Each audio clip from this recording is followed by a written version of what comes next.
There seems to be renewed hope in dealing with the historical problem of hijacked buildings in the city of Johannesburg. This as many are still reeling in shock after popular South African DJ Warwick Stock, also known as DJ Warris, was shot and killed in the city centre outside an alleged hijacked building. There has been several raids by city officials and law enforcers on a number of buildings this week. And to help us understand how big of a headache the issue is and what's needed to reclaim Johannesburg, is crime analyst Mike Bolhuis, and he joins us now via our telephone line. Mr. Bolhuis, thank you so much for your time this evening here in SABC News. Let's start off here. How much do we know about this trend of either hijacked buildings or hijacked homes, particularly in the inner suburbs of Johannesburg? It's huge.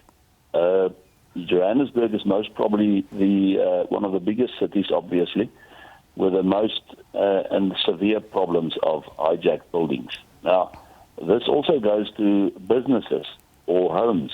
So it's not just buildings or places where people would, stay in a flat and so forth. It's any living situation that could be hijacked by either a person or a group or a syndicate or by organized crime and racketeering criminals. And let's come to the issue around what we've seen recently, and that's hijacked homes in suburbia areas. Particularly now, we saw recently the MMC in the city of Johannesburg, going on to conduct a raid at a home where a number of makeshift shacks were erected on the property.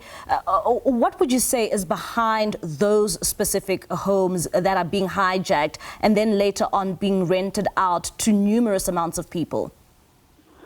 Yeah, that's a trend that's been going on for years, though. And, there's many reasons why this has grown to such a huge issue. One is lack of authorities getting involved and assisting the public that has this problem, the owners. Secondly, the slow-go judicial system. Although the courts really make a difference with the interdict, it's very difficult to enforce. And then thirdly, the groups of people that are involved is very, very clever and brilliant in what they do. So they many a times bribe the authorities or intimidate, and as we've seen, even would go to the level of killing somebody. And this has happened before. I mean, this is the tip of the iceberg that has recently been exposed in the media. We're looking at a guy like Emil de Wit, which has more than 30, 40 cases against him, of which 16 is ongoing cases for which he has been arrested and every time gets bail. And he's now hijacked an extremely valuable property. And from there, he runs his criminal enterprise. Not only from there, from several other. And he is involved in any form of crime. So he is in our books known as a racketeer. But his main criminal act is to actually rob properties from people. And it's been going on for years. But hopefully now, with this latest case and with the information in the media and our projects, we will get him behind bars soon. And I mean, you have been investigating this for quite some time, and you speak of this Emil van der Wit, and you're saying that he's also behind a syndicate. Would you say that looking at the amount of cases which have been opened against such, that the police have been dealing adequately with the information which has been obtained? No, they haven't. And it's very difficult nowadays, and this is with all our cases, whether we help the man on the street and a businessman or dealing with extreme cases on government level, is the authorities that is not necessarily up to scratch. They're not fully qualified, they don't have the infrastructure and even the knowledge and the way how to deal with these cases. It's a huge problem. A policeman needs to consist of quite a few criteria. Number one is he wants to be in the police and he wants to protect and serve. He can at least run the 100 meters. He must be a bit fit and he must not be scared. And that's my biggest problem nowadays. The police are scared, especially when it's flats and blocks of buildings where there's a lot of illegal immigrants staying.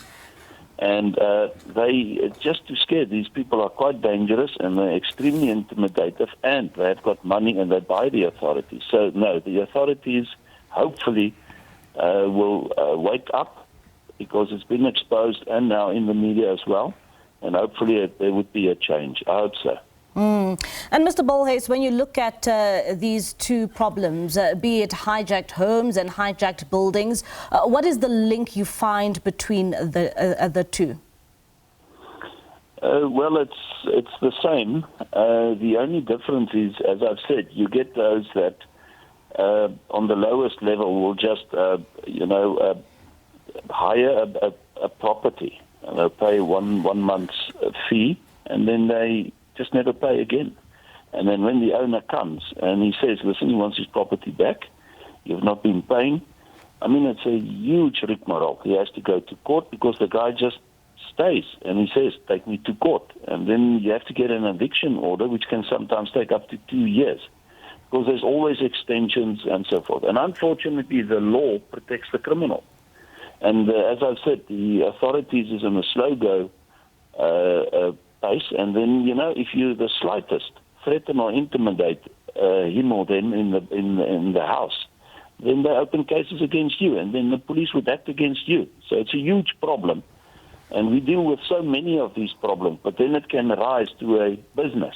Somebody can get involved in a business, take it over, and just pay one payment, and they never give the business back if they stop paying, and they go through the same route. And then it's lawyers and court cases, and it's just astronomical, the losses the owners do have. And then it goes to blocks of flats, and usually there's a group of people that hijack the whole building.